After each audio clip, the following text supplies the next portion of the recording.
In February 2022, Russia invaded and occupied parts of Ukraine, resulting in tens of thousands of deaths and creating Europe's largest refugee crisis since World War II. This event has shaken the world and sparked widespread international condemnation. In this video, we will take a closer look at the background and consequences of the Russo-Ukrainian War and its impact on the global community.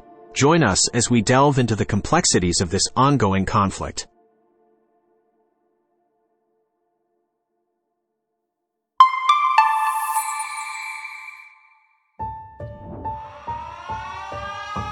On the 24th of February 2022, Russia invaded and occupied parts of Ukraine in a major escalation of the Russo-Ukrainian War, which began in 2014.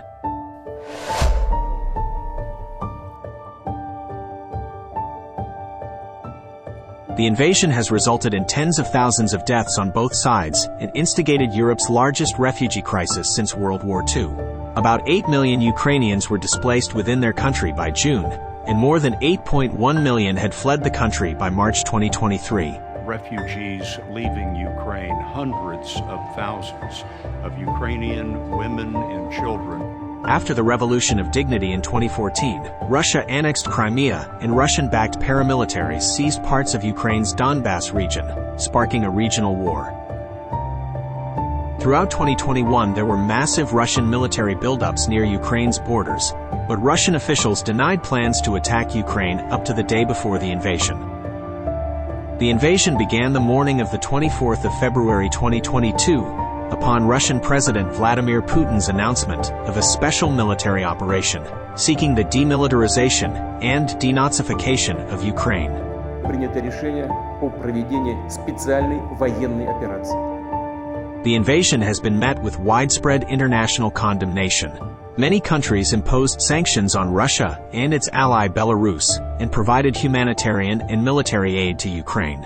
The International Criminal Court has opened an investigation into possible crimes in Ukraine since 2013, ultimately issuing an arrest warrant for Putin in March 2023. Now let's take a closer look at the problem.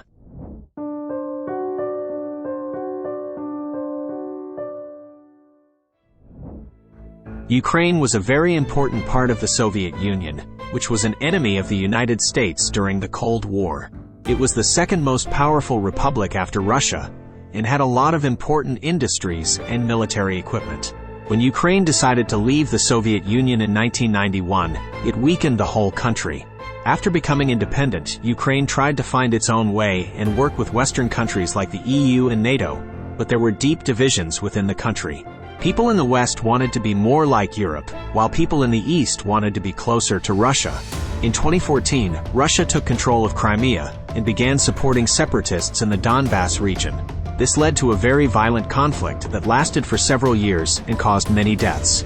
This conflict showed that the world was shifting away from a time when the US was the only major power, and towards a time when different countries were competing more with each other.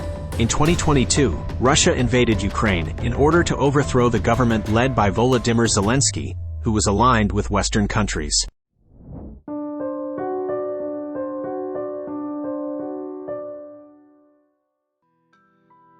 Russia and Ukraine have deep cultural, economic, and political ties, with Ukraine being central to Russia's identity and vision for itself in the world. The two countries have strong familial bonds dating back centuries, with Christianity serving as the anchor for their early Slavic state. Approximately 8 million ethnic Russians lived in Ukraine as of 2001, and Moscow claimed a duty to protect them as a pretext for its actions in Crimea and the Donbas in 2014. Losing a permanent hold on Ukraine would be seen by many in Russia as a major blow to the country's international prestige. Russia was Ukraine's largest trading partner for a long time, and Moscow relied on Ukrainian pipelines to pump its gas to customers in Central and Eastern Europe for decades. Russia was also keen to preserve its political influence in Ukraine and throughout the former Soviet Union, particularly after its preferred candidate for Ukrainian president in 2004, Viktor Yanukovych, lost to a reformist competitor as part of the Orange Revolution popular movement. Yanukovych later became president of Ukraine in 2010.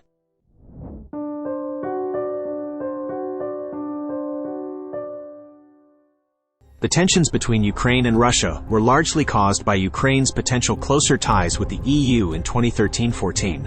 Ukrainian President Yanukovych, under pressure from Moscow, decided to reject plans for closer EU economic ties and instead consider joining the not-yet-formed EAEU. This move led to countrywide protests known as Euromaidan, which eventually forced Yanukovych from power.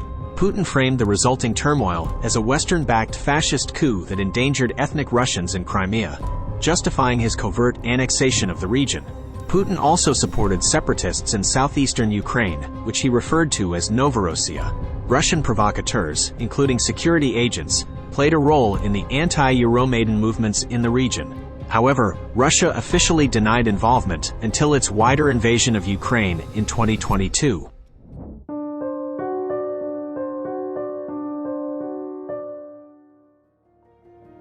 In 2022, Russia invaded Ukraine, which some analysts attribute to the country's resentment towards NATO's expansion into the former Soviet sphere of influence. Russian leaders have alleged that the US and NATO violated pledges made in the early 1990s to not expand the alliance into the former Soviet bloc. Ukraine, despite remaining a non-member, grew its ties with NATO and aimed to eventually gain full NATO membership. In the weeks leading up to the invasion, Russia made several major security demands, including ceasing the expansion of the alliance, seeking Russian consent for certain NATO deployments, and removing US nuclear weapons from Europe. Experts also suggest that Putin's fear of Ukraine developing into a Western-style democracy was another motivating factor for the invasion.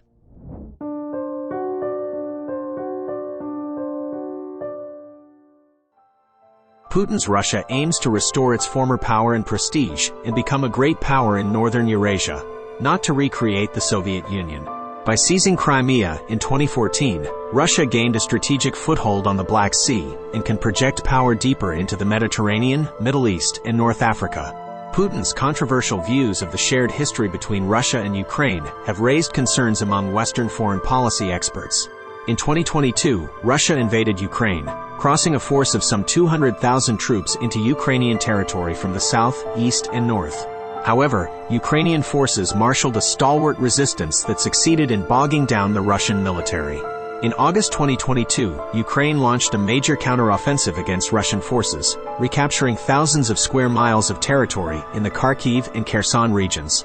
Fighting in the subsequent months focused along various fronts in the Donbas, and Russia adopted a new tactic of targeting civilian infrastructure in several distant Ukrainian cities. The war has resulted in more than 100,000 Ukrainians being killed or wounded, 8 million refugees fleeing Ukraine, and little chance for diplomacy in the months ahead, as both sides have strong motives to continue the fight.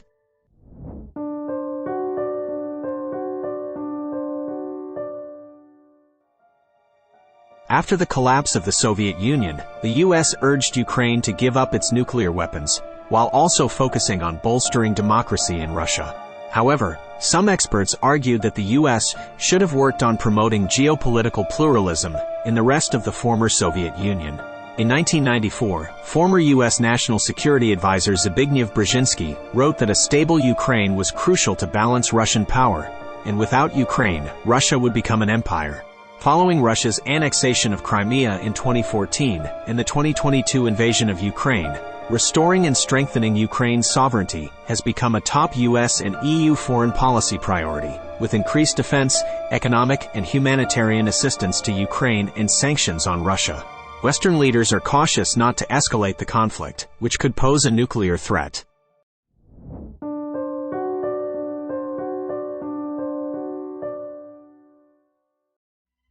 The United States is committed to restoring Ukraine's territorial integrity and sovereignty, and does not recognize Russia's claims to Crimea or other regions annexed by Russia. The U.S. has provided over $50 billion in aid to Ukraine, including advanced military aid, and several NATO allies are providing similar aid. International sanctions on Russia have expanded to cover its financial, energy, defense, and tech sectors, and many influential Western companies have suspended operations in Russia. The Nord Stream 2 pipeline, which many criticized for giving Russia political leverage over Ukraine and the European gas market, was suspended by Germany in February, and Russia indefinitely suspended operations of Nord Stream 1 in August.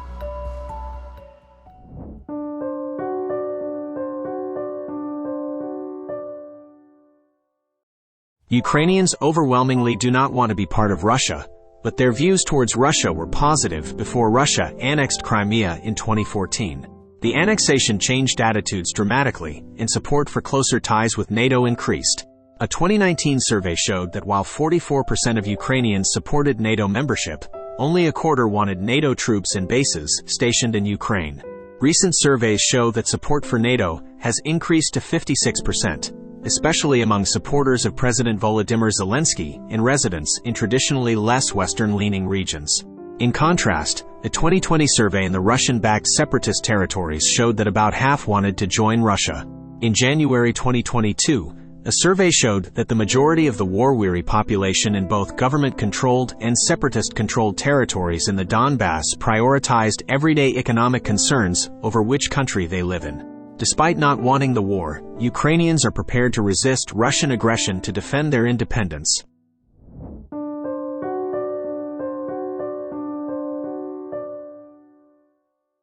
There are three potential outcomes to the war in Ukraine, including Ukraine winning by expelling the Russians from all Ukrainian territory, a decisive Russian victory, resulting in Ukraine becoming an integral part of the Russian Federation, or some form of durable settlement with international safeguards. According to General Mark Milley, Russia has lost strategically, operationally, and tactically. Russia has lost. They've lost strategically, operationally, and tactically. The future security order of Europe and Russia's position in it is uncertain. Negotiations between Russia and Ukraine may result in a truce or even some internationally agreed settlement. The extreme potential outcomes of the war, such as the conflict between Russia and NATO, raise the prospect of the use of nuclear weapons. Short of nuclear war, Russia will continue to exist as a geopolitical entity, but it may alienate itself completely from Europe. There is no consensus in the West about the direction of this war, and there are no contemporary wars on which to base judgments. The three credible scenarios include Ukraine imposing a series of decisive defeats on the Russians, Russia decisively defeating the Ukrainian armed forces, or negotiations resulting in a durable truce and international safeguards. A severely weakened, isolated, and smaller Russia might become more dangerous for the world, rather than less. In conclusion, Ukraine has become a geopolitical flashpoint due to its significance to global security and the deep divisions within the country between those who want to align with Europe and those who want closer ties with Russia. Russia has broad interests in Ukraine, including cultural, economic, and political ties, and preserving its influence in the former Soviet Union. The tensions between Ukraine and Russia escalated in 2014 when Russia annexed Crimea and supported separatists in the Donbas region, which was triggered by Ukraine's potential closer ties with the EU. In 2022, Russia invaded Ukraine, potentially due to its resentment towards NATO's expansion and fear of Ukraine developing into a Western-style democracy. Putin's Russia aims to restore its former power and prestige and become a great power in northern Eurasia. The U.S. priorities in Ukraine have been to support Ukraine's sovereignty, territorial integrity, and democracy, and to promote peace and stability in the region. However, with the ongoing war, diplomacy seems unlikely in the near future, and the conflict could escalate and become even more dangerous, even involving nuclear weapons. Ukraine is trying to join the EU and NATO for protection, but it remains to be seen whether they will be accepted into these organizations. As we conclude this video on the ongoing conflict between Ukraine and Russia, we must remember that behind the headlines and politics are real people and communities caught in the crossfire. It is our responsibility to stay informed, speak out against violence, and advocate for peace. Our thoughts are with those affected by this conflict, and we hope for a peaceful resolution to this crisis. Thank you for watching, and please subscribe for more informative content.